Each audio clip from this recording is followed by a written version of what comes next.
Adakah dalil yang menjelaskan tentang tahlilan?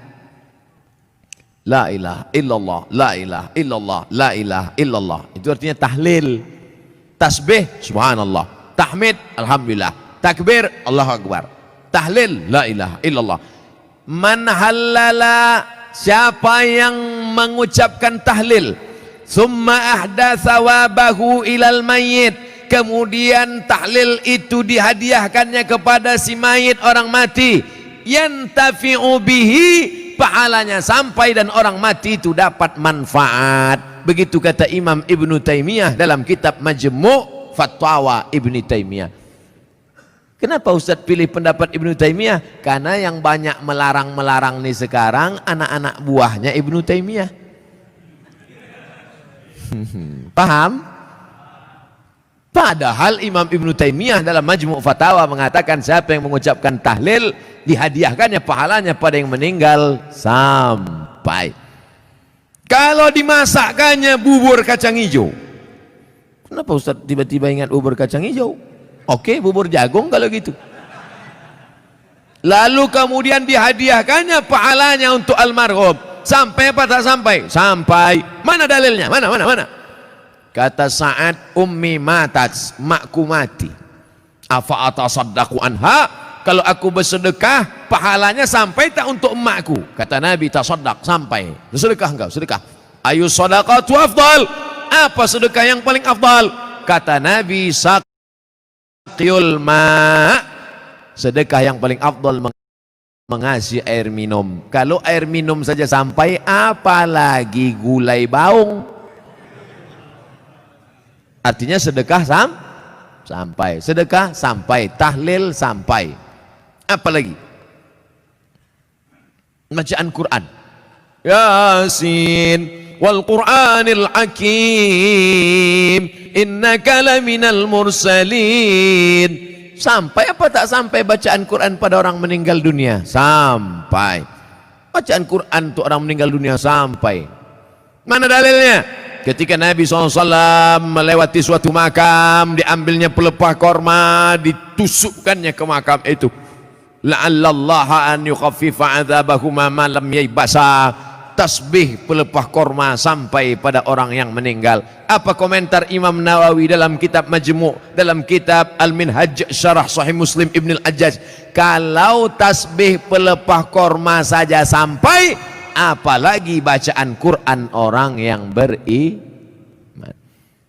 Buka kitab Ar-Ruh, punya Imam Ibnu Qayyim Al-Jauziyah, murid Imam Ibnu Taimiyah, punya murid namanya Ibnu Qayyim Al-Jauziyah, punya kitab namanya Ar-Ruh. Diriwayatkan sampai kepada Imam Ahmad bin Ambal, lewat di suatu makam, ada orang membaca Al-Quran. Imam Ahmad bin Ambal melarang, tapi orang itu menyebutkan riwayat hadis, ternyata perawinya thiqah, bahwa Nabi punya sahabat namanya Abdullah bin Umar, anak Umar bin Khattab, berpesan, kalau aku mati nanti, bacakan di atas kuburku, pada bagian kepalaku pangkal Al-Baqarah, pada bagian kakiku ujung Al-Baqarah. Itulah dalil bacaan Quran sampai untuk orang yang sedekah sampai, tahlil sampai, baca Quran sampai. Sudah saya sebutkan dalil-dalilnya. Tak juga percaya, saya tak bisa menjawab. Habis sudah. Saya cuma bisa minta nama lengkap supaya nanti kalau mati saya kirim. Kalau tak sampai, cepat-cepat kasih kabar.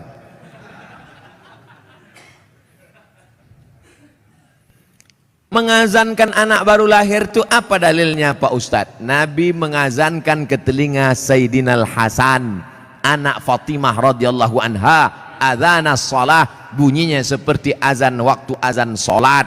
Hadisnya disebutkan dalam kitab Sunan At-Tirmidzi. Nama kitab Sunan Tirmidzi, nama lainnya Jami' At-Tirmidzi. Status hadisnya hadisun hasan, hadis paling tinggi sahih, di bawah sahih hasan, tentang mengazankan bayi. Anak saya mengazankan, Allahu Akbar, Allahu Akbar, tapi tidak kuat macam itu. Terkejutlah dia.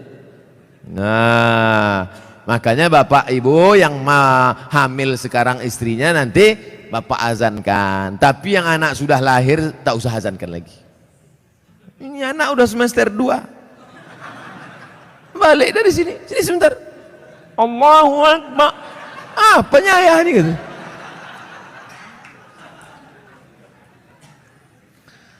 Saya mau tanya mengenai pernikahan uang hantaran.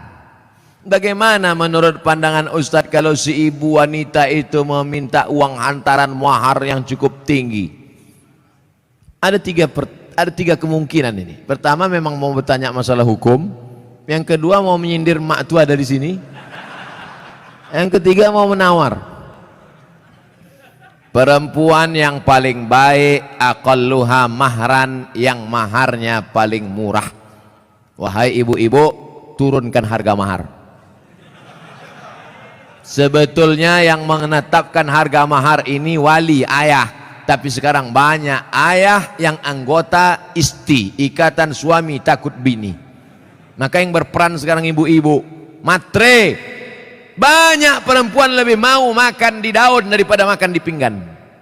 Oleh sebab itu turunkan standar ini sedikit.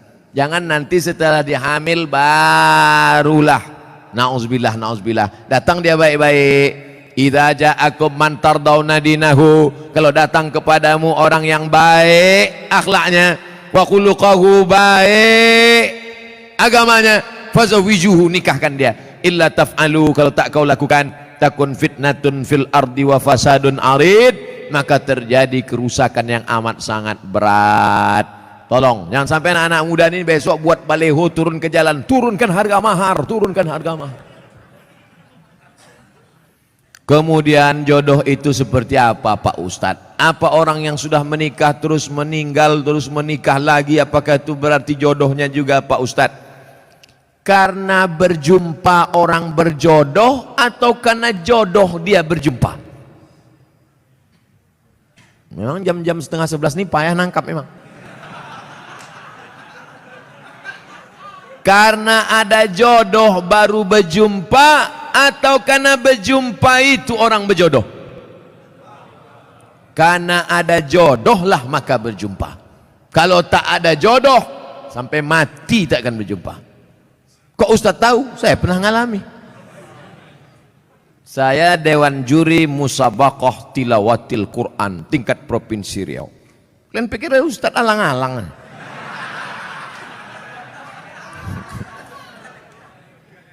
Waktu itu belum nikah. Kata kawan saya, Mat, ku carikan kau perempuan qori'ah hafizoh. Kami Dewan Juri waktu itu. Iyalah, kami pun seminggu kami cari, tak jumpa-jumpa. Setelah saya nikah tahun berikutnya, pas kami sedang makan nasi goreng, berbisik kawan saya, Mat, yang kita cari tahun lalu tuh di belakang. Tapi kita udah menikah. Maka kalau tak berjodoh takkan berjumpa. Karena ada jodoh itulah maka berjumpa. Oleh sebab itu jangan nanti yang laki-laki ini banyak salah jawab ini. Papa kok bisa nikah sama mama? Entah salah sambung. Jawabannya mesti kau katakan, aku tak pernah mencari makmu, makmu tak pernah mencari aku, Allah mempertemukan kami. Ibu itu pun dari dapur, so sweet kata dia. Karena jodoh lah kalian jumpa.